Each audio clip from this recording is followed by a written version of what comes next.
Diberkatilah saudara dalam nama Tuhan Allah kita, di dalam Kristus yang telah merangkul kematian untuk menebus kita dari dosa dan kematian.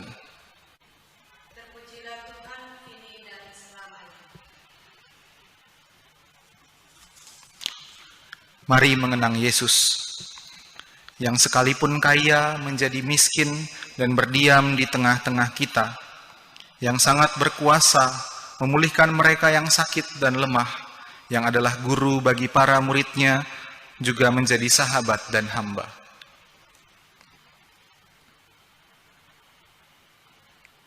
Mari mengenang Yesus, yang berdoa untuk pengampunan bagi orang-orang yang menolaknya, dan untuk menyempurnakan mereka yang menerimanya, yang mengasihi semua orang dan berdoa bagi mereka, sekalipun mereka menyangkal dan menolaknya.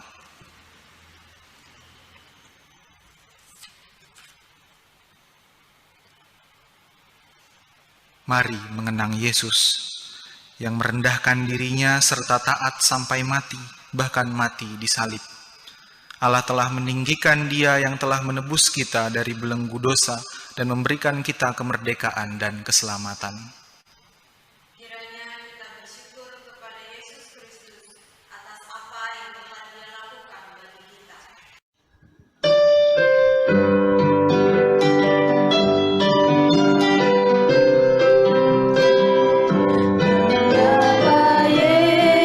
Yesus turun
Kami mengucap syukur untuk hari ini, hari yang telah Tuhan jadikan bagi kami, hari di mana kami memperingati dan merayakan kematian Kristus yang telah menanggung sengsara bagi kami.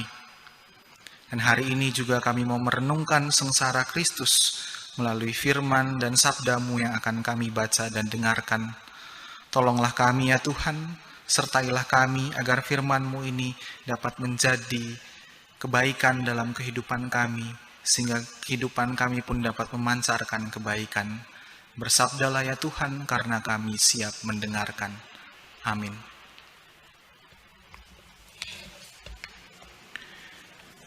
Inilah kisah sengsara Tuhan Yesus Kristus menurut Injil Yohanes pasal 19 ayat 16b. Mereka menerima Yesus. Sambil memikul salibnya, ia pergi keluar ke tempat yang bernama tempat tengkorak, dalam bahasa Ibrani Golgota. Dan di situ ia disalibkan mereka, dan bersama-sama dengan dia disalibkan juga dua orang lain, sebelah menyebelah, Yesus di tengah-tengah. Dan Pilatus menyuruh memasang juga tulisan di atas kayu salib itu, bunyinya, Yesus orang Nazaret, Raja orang Yahudi. Banyak orang Yahudi yang membaca tulisan itu, sebab tempat di mana Yesus disalibkan letaknya dekat kota, dan kata-kata itu tertulis dalam bahasa Ibrani, bahasa Latin, dan bahasa Yunani. Maka kata imam-imam kepala orang Yahudi kepada Pilatus, "Jangan engkau menulis Raja orang Yahudi, tetapi bahwa ia mengatakan akulah Raja orang Yahudi."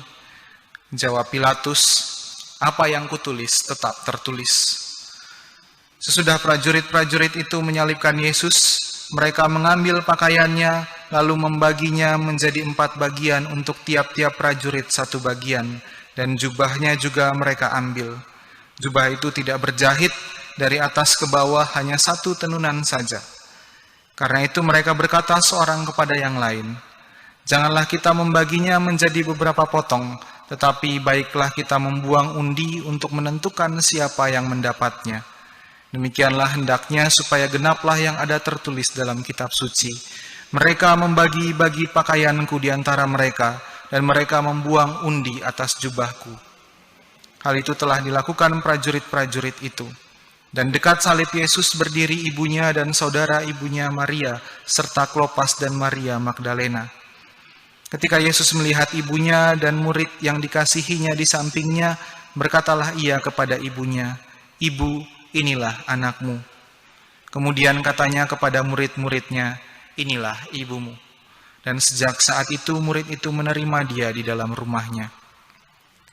Sesudah itu, karena Yesus tahu bahwa segala sesuatu telah selesai, berkatalah ia, supaya genaplah yang ada tertulis dalam kitab suci, "Aku haus." Di situ ada suatu bekas penuh anggur asam.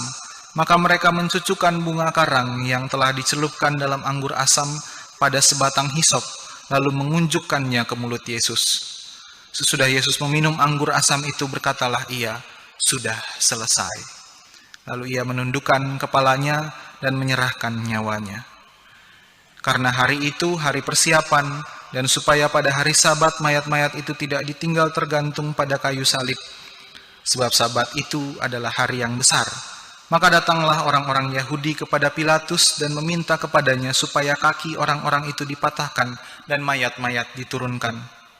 Maka datanglah prajurit-prajurit lalu mematahkan kaki orang yang pertama dan kaki orang yang lain yang disalibkan bersama-sama dengan Yesus. Tetapi ketika mereka sampai kepada Yesus dan melihat bahwa ia telah mati, mereka tidak mematahkan kakinya. Tetapi seorang dari antara prajurit itu menikam lambungnya dengan tombak, dan segera mengalir keluar darah dan air. Dan orang yang melihat hal itu sendiri yang memberikan kesaksian ini, dan kesaksiannya benar, dan ia tahu bahwa ia mengatakan kebenaran, supaya kamu juga percaya. Sebab hal itu terjadi supaya genaplah yang tertulis dalam kitab suci, tidak ada tulangnya yang akan dipatahkan. Dan ada pula nas yang mengatakan, mereka akan memandang kepada dia yang telah mereka tikam. Demikianlah kisah sengsara Tuhan Yesus Kristus. Berbahagialah setiap orang yang mendengarkan firman Allah dan yang memeliharanya.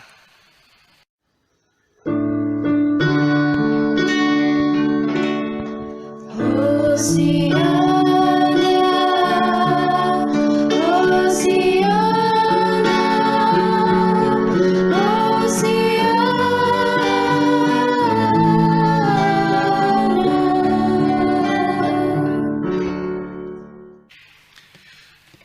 setiap hari Jumat Agung saya sering melihat ucapan-ucapan di media sosial.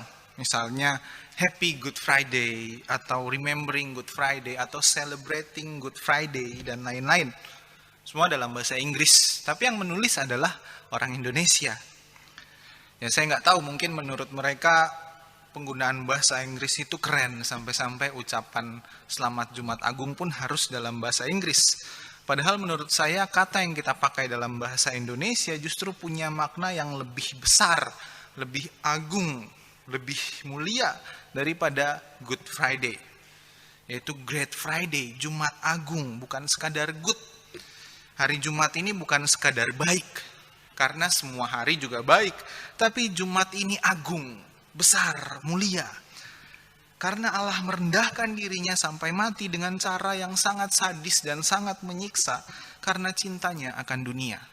Makanya hari Jumat ini adalah Jumat Agung. Inilah keagungan cinta Allah. Hari Jumat ini menjadi agung karena keagungan cinta Allah itu. Keagungan sebuah kematian, di mana Allah merengkuh kematian untuk keselamatan umatnya karena cintanya. Bapak Ibu Saudara, kekristenan ini memang agama yang unik karena kita merayakan kematian Tuhan kita.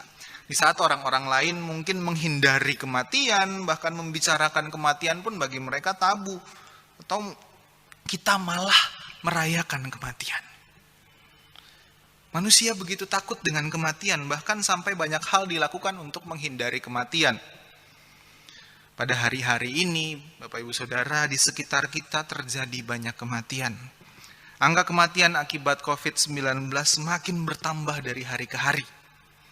Kita takut, kita cemas, kita khawatir. Dan ini wajar sebagai manusia, karena kita sebagai manusia pasti merasa khawatir. Kita pasti merasa cemas dan takut akan sesuatu yang belum kita ketahui. Kematian belum kita ketahui seperti apa, makanya kita khawatir, kita takut.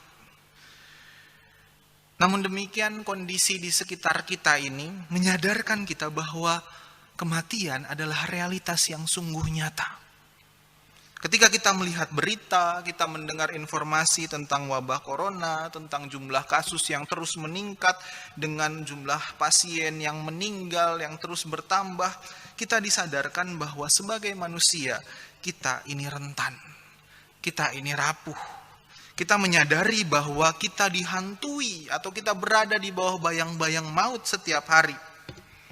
Bahkan sejak kita lahir pun kita sudah berada di bawah bayang-bayang maut. Sekarang ini misalnya orang batuk sedikit aja, bersin sedikit aja langsung mikirin hidup. Artinya kita punya ketakutan akan kematian. Benar, karena kita berada di bawah bayang-bayang maut. Bukan hanya soal wabah virus corona. Ketika kita berjalan keluar, kita pun berada di bawah bayang-bayang maut. Kita terancam dengan kendaraan yang lalu lalang. Kita naik kendaraan pun kita terancam dengan kecelakaan. Semua membuat kita berada di bawah bayang-bayang maut. Bahkan ketika kita bercermin, kita melihat wajah kita yang semakin berkerut, semakin menua. Kita semua sedang menuju kematian. Kita semua berjalan di bawah bayang-bayang maut. Seperti kata pemazmur dalam Mazmur 23, aku berjalan dalam lembah kekelaman. Ia berjalan di dalam lembah bayang-bayang maut. Kita menyadari bahwa kehidupan yang kita jalani ini sedang menuju kepada kematian suatu saat kelak. Entah kapan, tetapi ia pasti menghampiri kita. Bapak Ibu Saudara, Yesus menjalani kehidupannya sebagai orang yang siap menuju kematian. Ia mengetahui bahwa jalannya adalah jalan salib.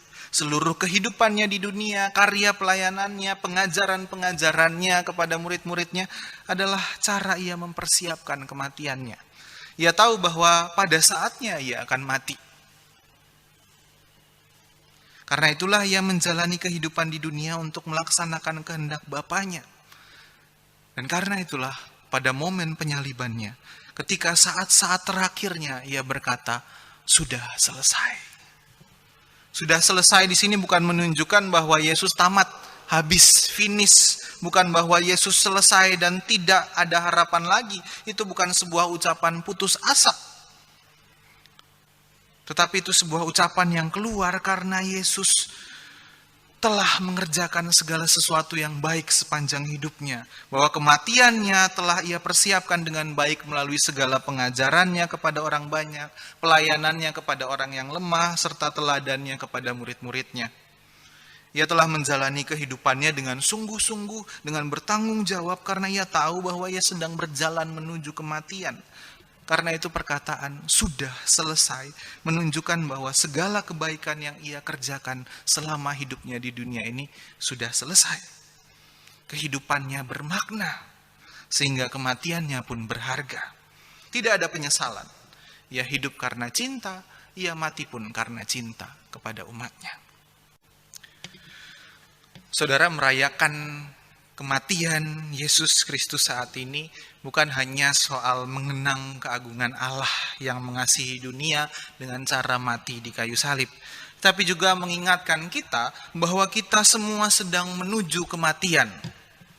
Saat-saat wabah seperti ini pun kita diingatkan akan kematian, bukan untuk menakut-nakuti kita, tetapi untuk mengajarkan kita agar dapat menjalani hidup ini dengan bermakna. Kematian memang tidak jauh-jauh dari kekristenan.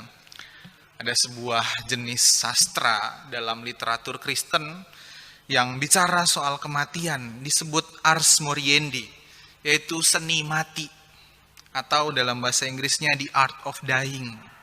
Nah, sastra ini muncul pada awal abad ke-15 setelah dunia digoncang dengan wabah atau pandemi besar tahun 1340-an sampai 1350-an yang dikenal dengan nama Black Death atau wabah hitam, atau yang sebenarnya adalah penyakit pes.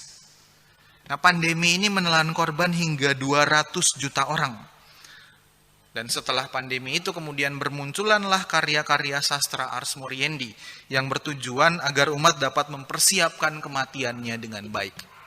Bahkan pada waktu kemudian setelah muncul gerakan protestantisme, penulis-penulis Protestan menambahkan bahwa cara terbaik untuk mempersiapkan kematian adalah dengan cara menjalani kehidupan sehari-hari yang sebaik mungkin.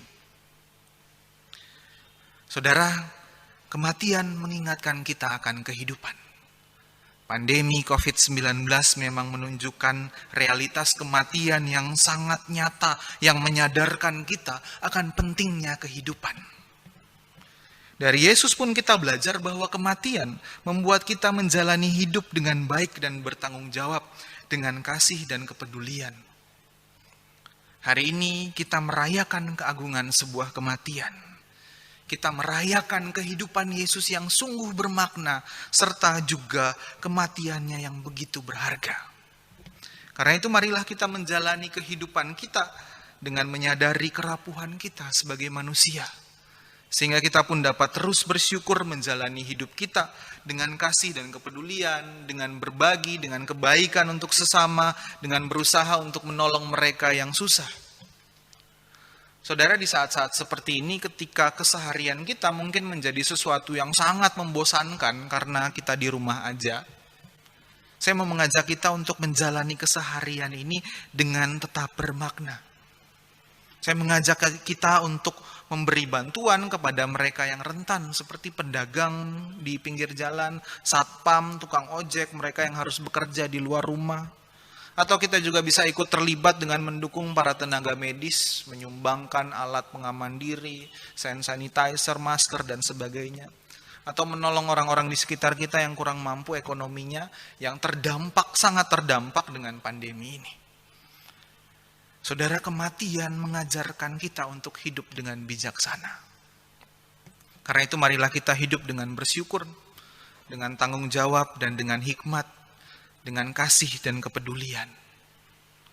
Selamat Jumat Agung, selamat merayakan keagungan kasih Allah, selamat merayakan kematian Kristus yang berharga, dan selamat menjalani kehidupan sehari-hari dengan bermakna. Allah menyertai kita.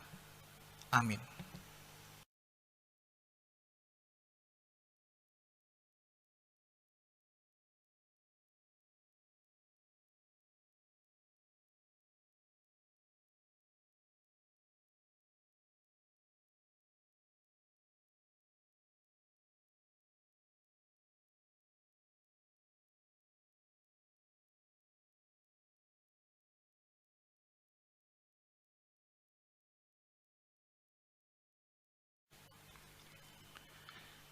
Karena begitu besar kasih Allah akan dunia ini, sehingga Ia telah mengaruniakan anaknya yang tunggal, supaya setiap orang yang percaya kepadanya tidak binasa, melainkan beroleh hidup yang kekal. Sebab Allah mengutus anaknya ke dalam dunia, bukan untuk menghakimi dunia, melainkan untuk menyelamatkannya oleh Dia. Inilah hari kita memandang dan mengenang salib yang mulia, yang saat ini dihadirkan di hadapan kita. Pandanglah kayu salib, tempat Yesus Kristus anak Allah tergantung demi keselamatan dunia. Oh Tuhan, kami menyembah-Mu, kami menghormati salib-Mu.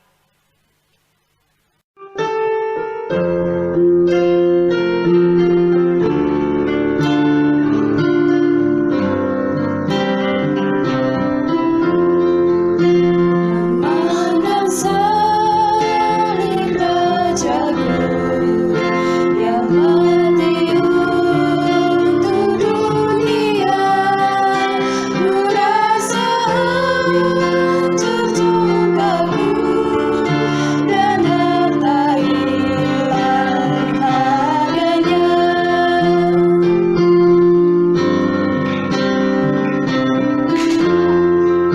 Berpadu kasih dan sedih mengalir dari lukamu, mahkota duri yang pedih menjadi keagunganmu.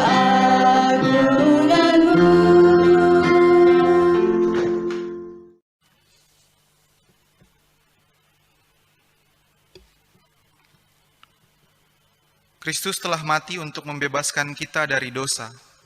Tabir pemisah antara Allah dan ciptaan telah dikoyakan.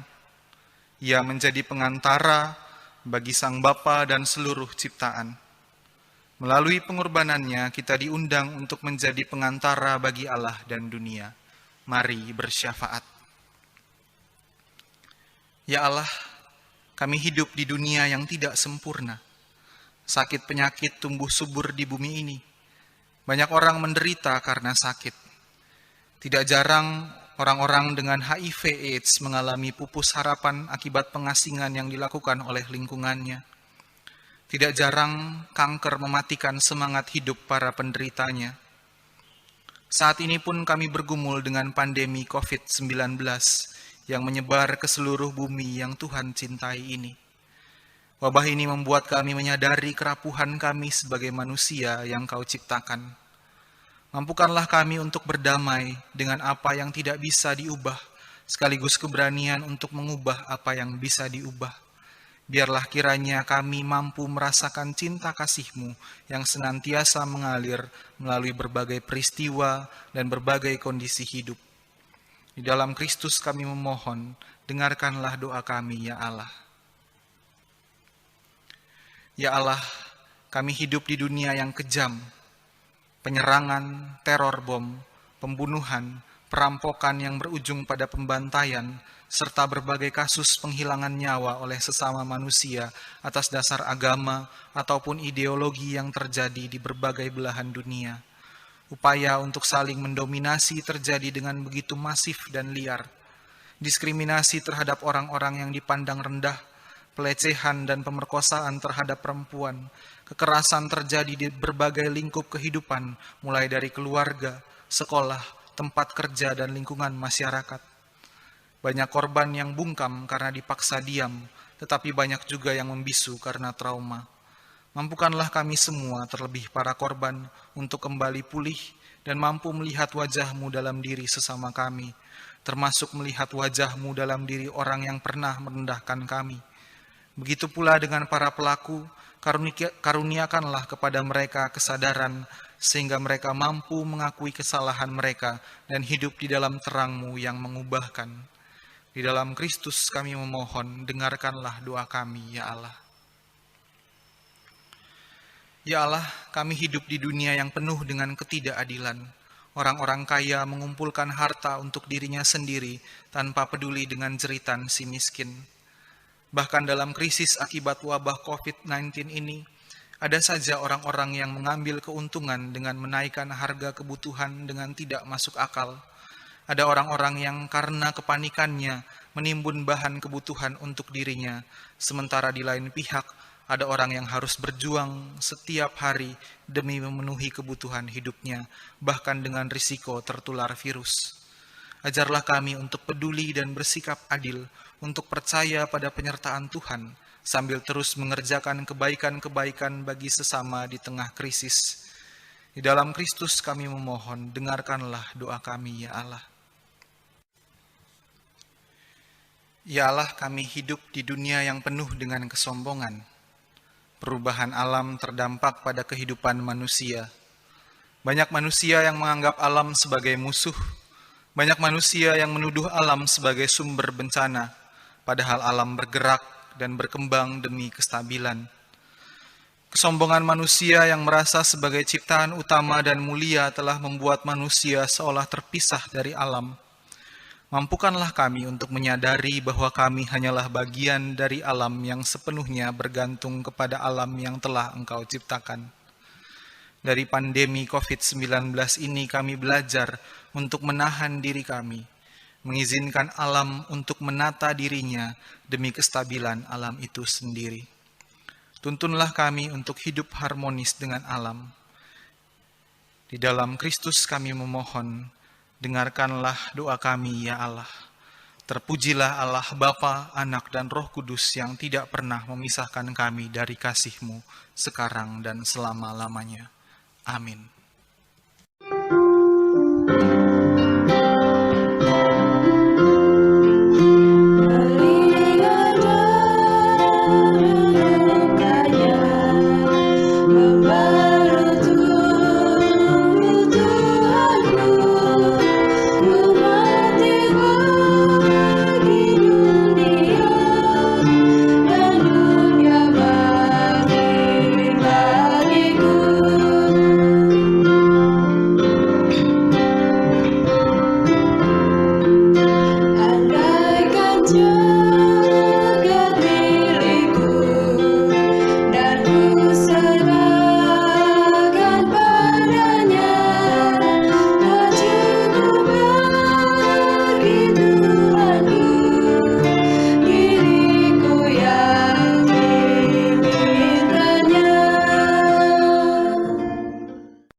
Tubuh layu Kristus kini dikuburkan. Ia turun ke dalam kerajaan maut. Ia merangkul kematian untuk memberi kehidupan. Ia meredup kefanaan semua ciptaan. Ia membarui seluruh ciptaan dalam keabadian. Dan bersama menyongsong kehidupan yang dipersiapkannya di kerajaan yang gelap.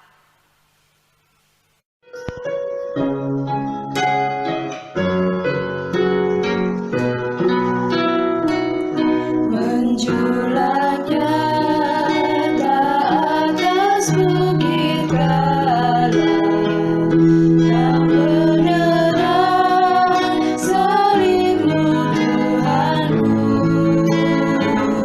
Dari sinarnya yang menyala-nyala, memancar kasih agung dan restu.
Dia